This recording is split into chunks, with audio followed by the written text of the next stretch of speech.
I choose today to speak about infidelity in a marriage because it is one of the top topics that I get questions about, and it's a source of forever pain for a lot of people. The reason I choose to talk about it today is to highlight the role of both parties, the responsibilities of both parties, and the experiences of both parties. This is not in any shape, way, or form to say it's okay to cheat. You need to get over it. People have their thing and you just need to tolerate it. I'm not telling you to stay. I'm not telling you to leave a marriage. I'm not telling you anything other than I'm bringing to light the different perspectives from the person who cheats and the person who gets cheated on. This might not be something that you will agree with or resonate with you in a way that will make you feel good. It might really truly upset you and anger you. I ask you to hear this message when you calm down a little bit, truly, in a dark place. Don't even look at my face. Don't look at the screen. Just listen. Listen with an open heart.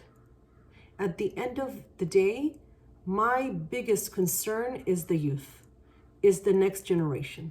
And if we are pained as adults raising the next generation, if we are pained as individuals, we don't look at ourselves before we start another relationship, then we have more kids from that relationship. We're just gonna keep going with this toxic cycles of trauma and generational pain.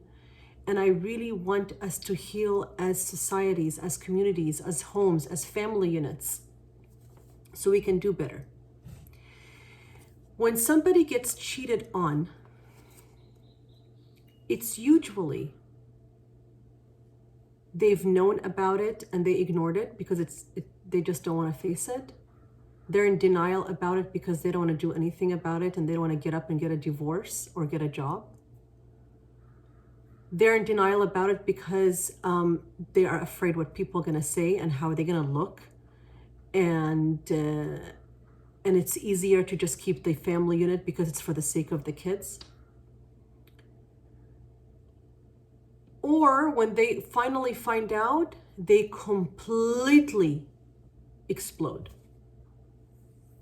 They completely go nuts and they want revenge and they want justice and they want to expose them and they want the whole world to know.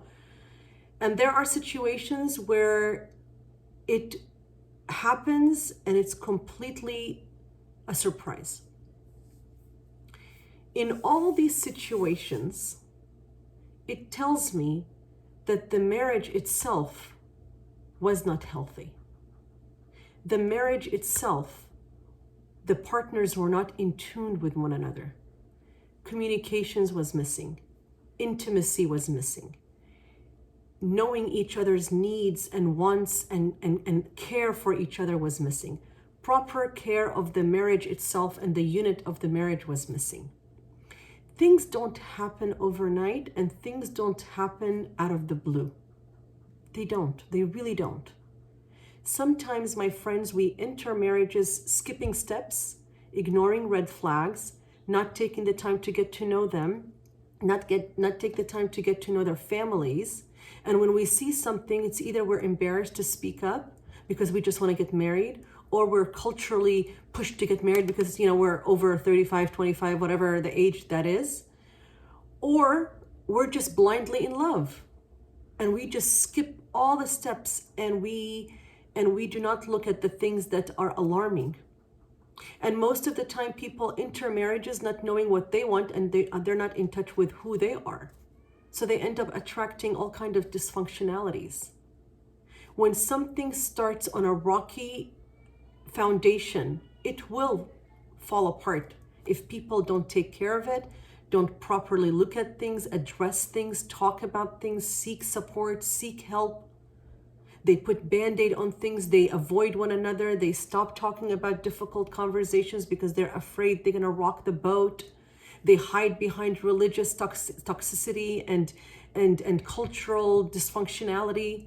They don't really unlayer, they don't really address what needs to be addressed. And it gets to the point where it's just explosive.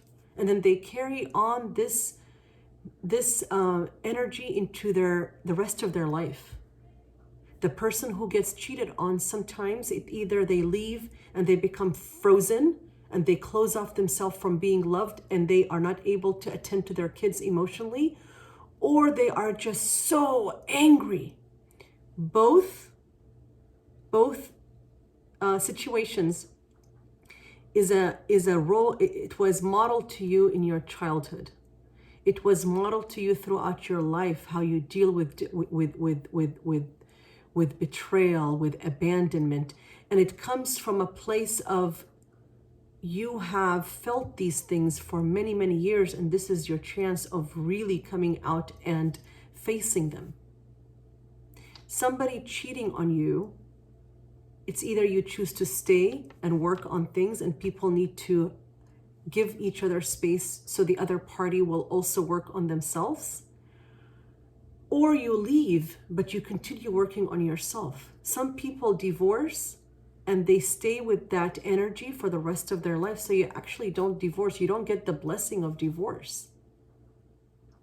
We need to understand our patterns, our attachment to things and people, the way we get angry, the way we want to revenge, all of that. We need to be aware of yourself. Now, the person who cheated, that is a person who has low self-esteem, no self-respect, didn't know how to express their needs, didn't know how to have their needs met the proper way, something that happened in childhood, something that happened along their journey.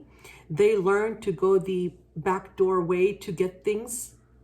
They're not very transparent. They're not very trustworthy. They're not people that you can really rely on because they can't even look within themselves at their own pain. Both parties are pained. Both parties need healing. My suggestion in this video, and it's not going to do it justice, is for you to take ownership of your peace, heal. If you want to stay, make sure you guys do therapy. Make sure you guys separate for a little bit so both parties will look at their contribution. But if you come back, don't hold on to it for the rest of your life. You really truly need to let go and move on. If you choose to leave, you choose to leave peacefully and work on yourself and make sure that you keep your kids in a place that they can thrive and they can overcome this. I hope this was beneficial, and I hope I articulated myself well. I wish you healing, I wish you overcoming, and I wish you peace. Take care.